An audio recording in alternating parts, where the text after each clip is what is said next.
যে সূচনা করেছি বাংলাদেশের ইতিহাসে কোনো ছাত্র সংসদ নির্বাচনে এই ইতিহাস বিরল যে তার সংগঠনের অভ্যন্তরীণ নেতাকর্মীদের ভোটাভুটির মধ্য দিয়ে তারা তাদের প্রার্থী নির্ধারিত করেছে।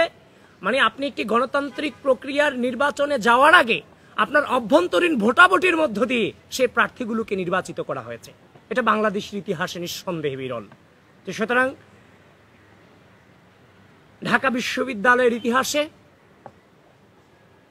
এই যে প্রথম এভাবে ভোটাভুটির মধ্য দিয়ে গণতান্ত্রিক নির্বাচনে একটা সংগঠন তাদের প্রার্থী নির্বাচিত করেছে, আশা করি ঢাকা বিশ্ববিদ্যালয়ের শিক্ষার্থীরা সেটাকে হৃদয় থেকে স্বাগত জানাবে এবং সেই প্রক্রিয়াকে ত্বরান্বিত করতে আমাদের পাশে থেকে উৎসাহ দেবে।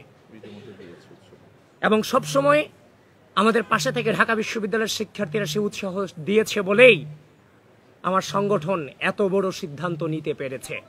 প্রিয় বন্ধুগণ,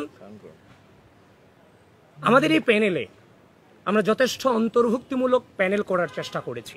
আমাদের এই প্যানেলে ক্রীড়াবিদ থেকে শুরু করে তারপর আদিবাসী যারা আছেন তাদের আদিবাসী যারা এসেছেন আবার তাদেরকে এমন না যে আমরা কোটা এখানে নিয়ে আসছি। আমাদের যে চিমচিমা চাকমা যিনি আছেন আপনারা দেখেছেন ইতিমধ্যে কত সুন্দর সে ফুটবল খেলে, সুতরাং যোগ্যতার ভিত্তিতে এখানে এসেছে। তারপর হচ্ছে যে আপনার সাংস্কৃতিক ব্যক্তিত্ব, তারপর হচ্ছে যে বিশেষ করে হচ্ছে যে বিশেষ চাহিদা সম্পন্ন যারা আছেন, সামগ্রিকভাবেই আমরা হচ্ছে যে মেয়েদের আমাদের বোনদের ব্যাপারে আমরা প্রায়োরিটি দিয়েছি। তারপর হচ্ছে যে আরও যে ব্যাপারগুলো মানে একটা প্যানেলকে ইনক্লুসিভ করার জন্য যত গুণাবলী সম্পন্ন প্রয়োজন সেই গুণাবলী সম্পন্ন ব্যক্তিদেরকে নিয়ে আমরা সেই প্যানেল নির্ধারিত করেছি। এবং আরেকটা জিনিস আপনারা অবাক হবেন, অন্যান্য যে প্যানেলগুলো আপনারা দেখেছেন সেই প্যানেলগুলোতে তাদের সংগঠনের প্রেসিডেন্ট সেক্রেটারি কিন্তু ভিপিজিএস এজিএসে এসেছেন, যে জিনিসটা থেকে বাংলাদেশ জাতীয়তাবাদী ছাত্রদল পুরোপুরি আলাদা।